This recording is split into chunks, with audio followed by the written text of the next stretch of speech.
Hey, you're listening to Wrestling Roundup, FreeFM 89.0, Grady Hooker, and this is our 75th episode, so that's quite a few. But before we get started, let's invite the people in on Skype. We've got Josh. Yo. And we got Brandon. Hello. So we'll start off with Raw. Stephanie McMahon and the Bella Twins. It seems Nikki doesn't really feel any bad for slapping Brie. If I were Nikki, I wouldn't feel bad either.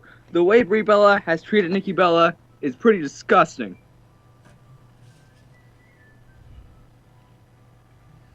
I don't know.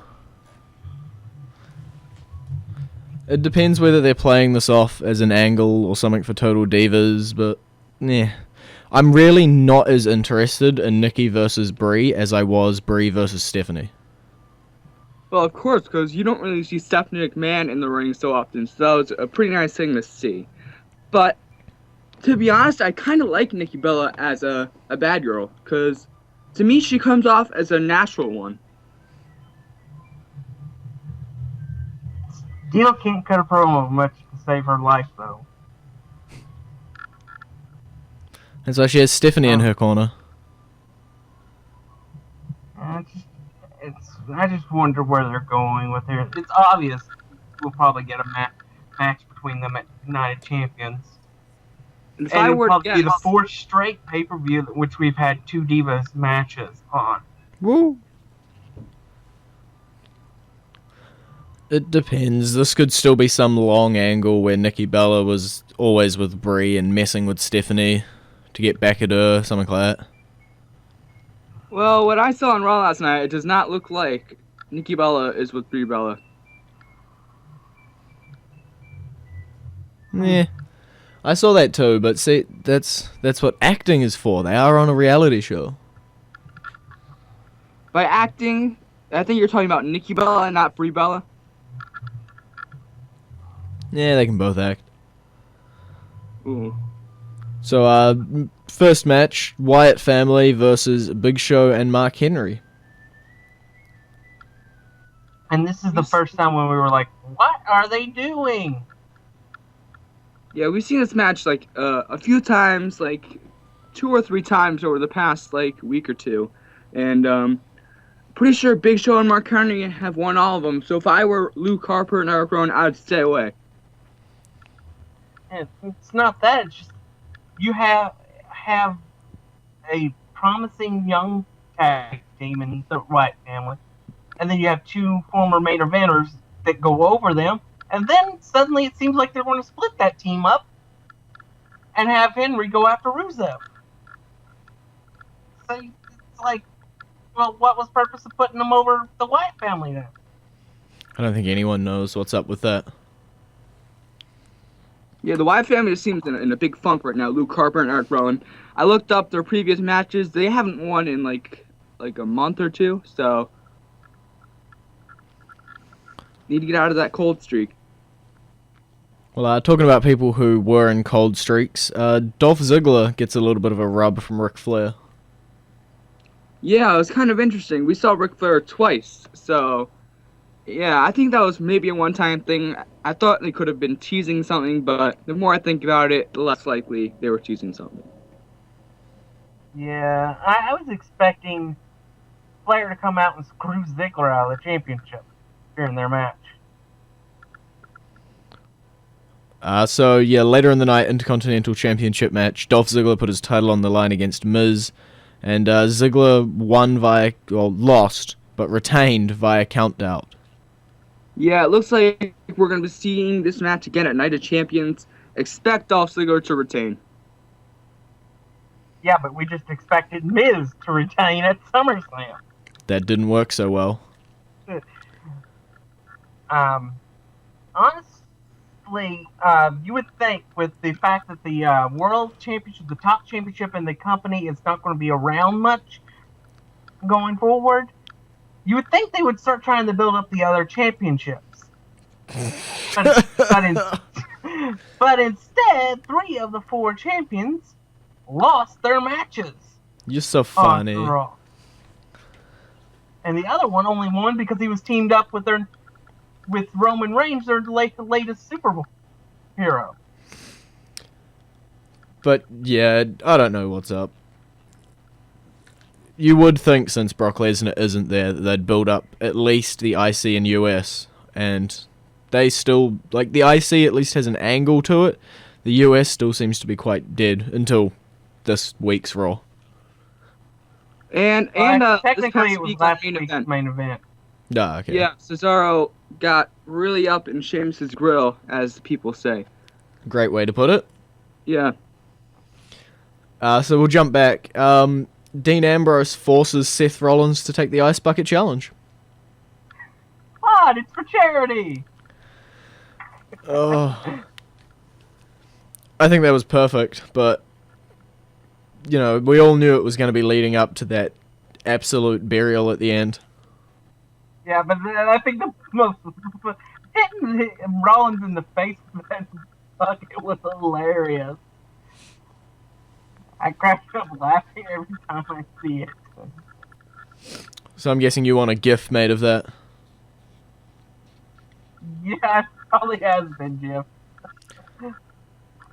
We got Paige versus Natalia, and what is this, like, Natalia's third win, I think, at this point, or was it second?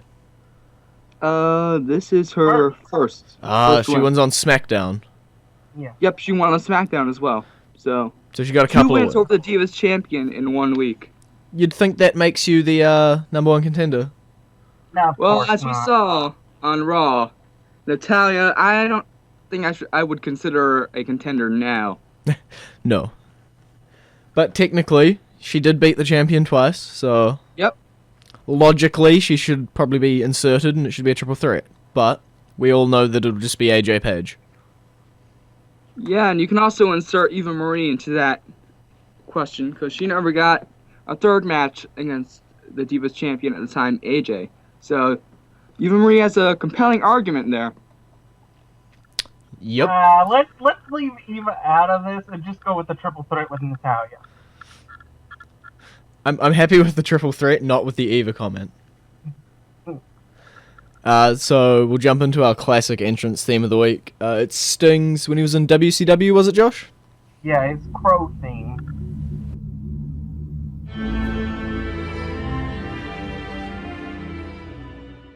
And you're back with Wrestling Roundup, FreeFM 89.0, Grady, Brandon, Josh. So Triple H and Stephanie McMahon unveil a new WWE Championship and present it to Brock Lesnar. And you could have heard a pin drop in the arena for it. Yeah. So underwhelming. But see, whether you hate the guy who has it, it's still quite a historic moment in terms of they're moving the big gold bout out and a new championship in. Yeah, the early pictures we saw, it wasn't too flattering, but the more I see it, the more I like it. I'm glad that even though they shrank it very, very small, it's hard to see on live television, that they didn't get rid of the actual part of being about a champion on it. Yeah. It's got it in small letters around the bottom. Yeah, that kind of blends in when it's on television. Yeah. So yeah, it says World Heavyweight Champion at the bottom. Okay. We're not going to be getting Brock Lesnar for a while, but it seems like Paul Heyman can carry it anyway. Well, we are going to be getting Brock Lesnar United Champions versus John Cena, announced on main event by Triple H. Those main event announcements. Yeah, I'm not too sure if John Cena is sane, because after that beating he took at SummerSlam, I'm not too sure I would be calling up for a rematch clause right away. At least this time he'll be more competitive. He'll still get pretty easily handed. His better still get easily handed to him. Yes. But maybe we might see a little more than 3 seconds of offense. Maybe 4 or 5. But yeah, I've heard they filmed some little backstage things with Brock Lesnar that they'll be airing in the coming weeks to tide us through. Yeah. So everyone who's complaining that they won't see Lesnar, they will, just in pre-taped segments. That And counts. Barely. So Jack Swagger versus Cesaro, former Real American Tag Team partners, but no Zeb. Yeah, Zeb got like his head kicked in by Rusev, so we may not see him for the next week or two. And it seems like this is like Cesaro's first win in a couple of months. Yeah, it was pretty shocking. When I saw Cesaro go for that neutralizer, I was like, what the heck do we just see? But then we found out after the match that it was all just to set up Bo Dallas versus Swagger. Yeah, it looks like Bo Dallas is going to be taking on Jack Swagger. He's got to believe. Because Jack Swagger let down however many Americans he quoted. I'm going to go with like... 318 million. There we go. That number of Americans. And from what I'm hearing, Magicless, because I can't see into the future, we're going to get Swagger Rusev again on Raw. Yeah, we got Swagger Rusev again on Raw this past week. So And it was another non-finish. great. But I'm guessing Bo's going to come out and we're going to get more Bo leaving promos. Yeah, I don't know what Bo's problem is, but it seems like just like JBL, he's trying to kind of rub it in Jack Swagger's face. I think Bo Dallas himself as a character has taken a nosedive. Well, the fans still kind of like him. Yeah, but is the fans 100% of what gets you pushed? I just feel like Bo Dallas used to be up there, and then all of a sudden his streak got broken by Truth, and now he's sort of plummeting. Yeah, but that's what happens in the WWE. When you take a loss, your stock plummets, and you got to work your way up to build that stock back up. Unless you're John Cena. Well, John Cena, he still needs to build his stock back up, because, to be honest, after the beating you took by Brock Lesnar, are you really going to take him seriously against a guy maybe like Batista? Except we won't be seeing Batista because he's too busy playing Drax. Well, we could see Batista soon, but his status is kind of up in the air right now. All those movie roles. So we got time for one more segment. Ric Flair's second segment. Randy Orton doesn't seem to want to associate with him at all. Yeah, last time he associated with Ric Flair, he got kicked out of Evolution. But are we going to see Orton heading back to his legend killer? I know he teased it. Probably Is there not. any more legends to do that to, though? There's like 2. Oh no, we'll find Well, out. He's a legend, but not because he's good, it's because he's old. We'll find out next week on Raw when the WWE Hall of Famers Forum starts off Raw. Yeah. No, he won't. Shh. Orton doesn't even appear on the show. But Spoilers. Orton may show up. Nobody knows. That magical event that hasn't happened yet. But that will tell you that there's at least 3 legends in WWE. So we'll jump into our current entrance theme. It's Hornswoggles, even though he never comes out to it anymore. Vaca. That's a cow.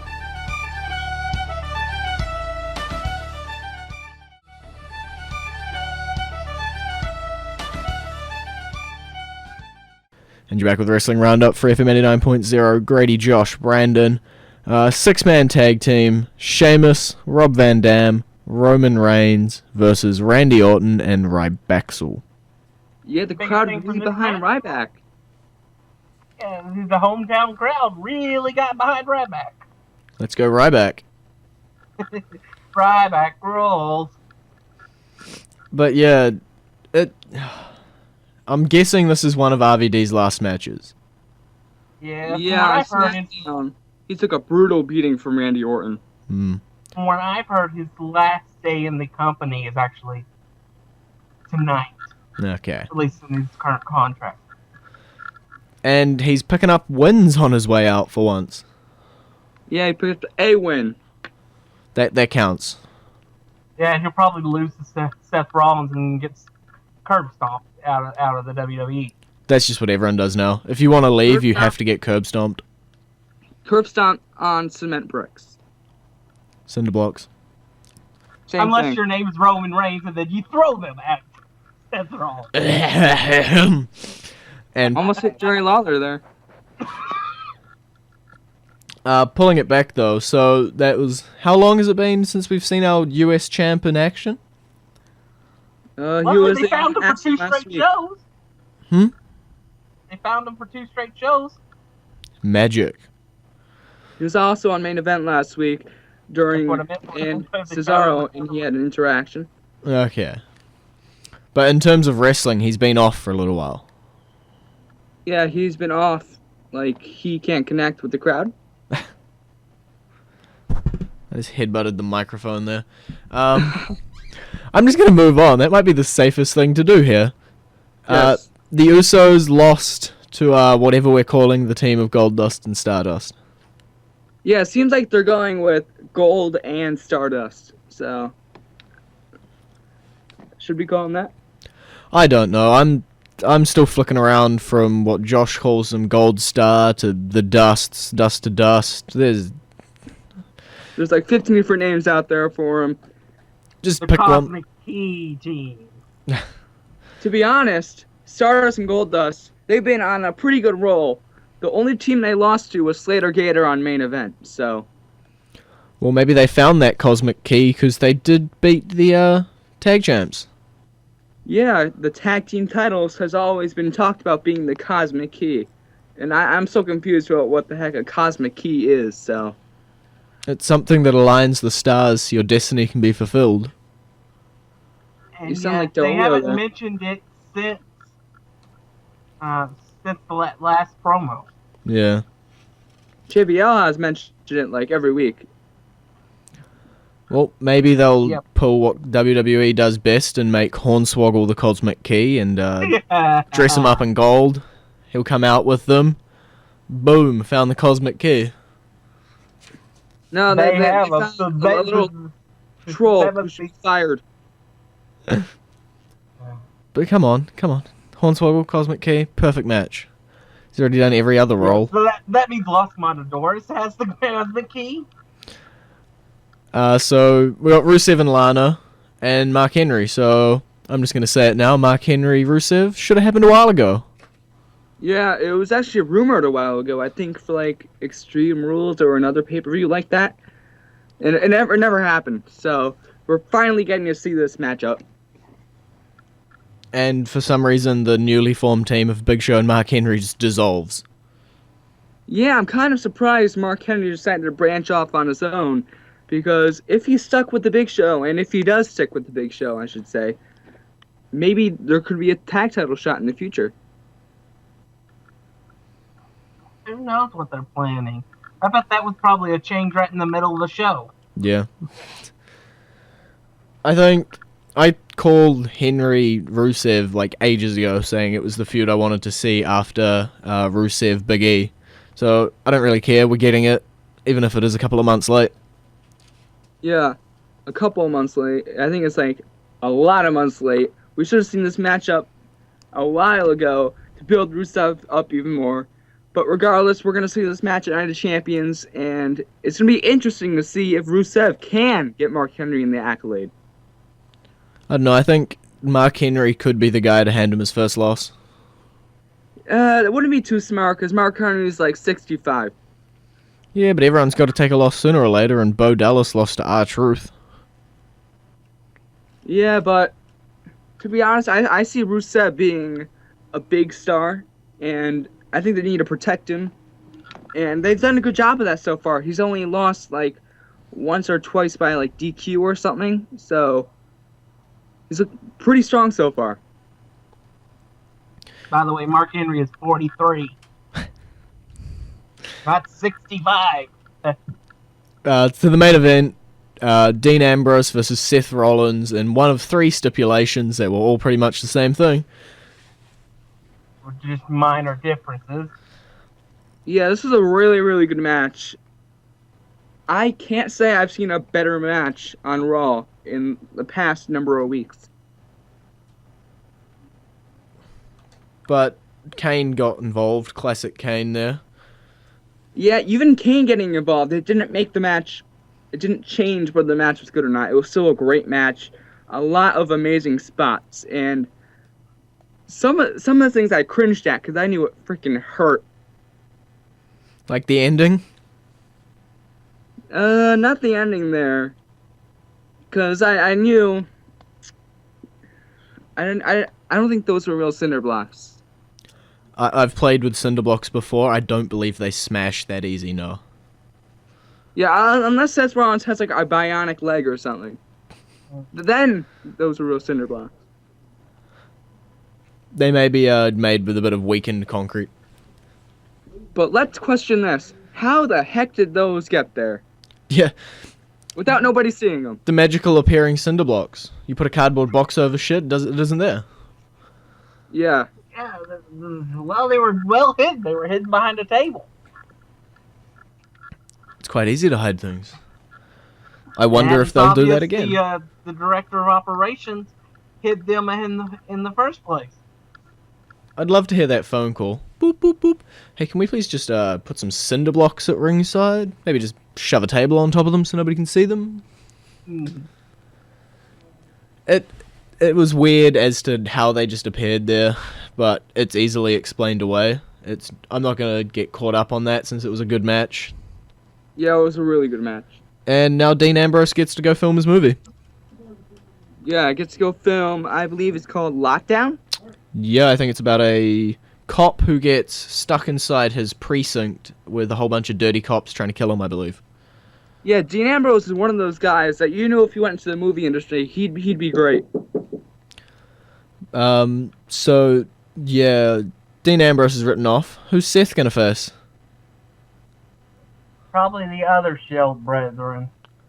So he's ditching Orton now? Who knows? I don't think they know. That does make sense. I think it seems like Dean Ambrose's movie role came out of nowhere. Yeah, it came out of nowhere for a well-deserving guy. There was like nothing about it, and then boom, he's starring in it. He's going to be gone for like a little bit of time too. It's not even a long film time, and then he'll be straight back. Yeah, I read that he is not going to appear on television until Night of Champions. So that's like a month. That's really quick for filming, especially when he's starring. Yeah, I just want to see Dean Ambrose back. Okay. Well, it's been great talking to you guys. Great talking to you too. Okay, so in some New Zealand wrestling update, IPW, Impact Pro Wrestling, have a massive show coming up, Rival Turf. The main event is going to be a massive 6-on-6 two-ring tag team match. The Investment, Vinny Dunn, Pat Shisk, Kurt Chaos, Liam Fury, and the Agents of Change will be taking on The Origin, James Shaw, TNT, Alexander, Pirate Burns, and Alfred Valentine. So we've also got a few other matches. Liam Fury will also be defending his IPW New Zealand Heavyweight Championship against Travis Banks in the title rematch after he cashed in his contract on a beaten Travis Banks at the last show Trial by Combat.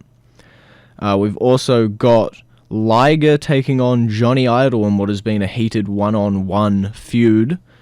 And another heated feud between two ladies, Evie and Brittany. They both think they're the rightful IPW Women's Champ, and at Rival Turf we'll find out which of them is. So also in some special news, Global Force Wrestling, it's Jeff Jarrett's new wrestling business, ran out of Nashville in America. He has recently announced that they're gonna partner up with some places down under. So that is great for the New Zealand and Australian wrestling scene down here. I'm going to load up the press release here. So they have partnered with PWA Australia out of Sydney, Wrestle Clash out of Melbourne, Riot City Wrestling out of Adelaide, Explosive Pro Wrestling out of Perth, and Impact Pro Wrestling out of Auckland. So Global Force Wrestling now have partnerships in Mexico, Japan, England, Ireland, Germany, Australia, and New Zealand. So it's going to be great to hopefully see some of our New Zealanders go up to there and some of theirs come down here in a bit of a talent exchange. So that's all I've got time for this week. You can visit our Facebook page, facebook.com/Wrestling Roundup Radio, or our Twitter page, twitter.com/Wrestling R Radio, or our website, wrestlingroundup.host22.com, wrestlingroundup.host22.com, and I'll see you next week.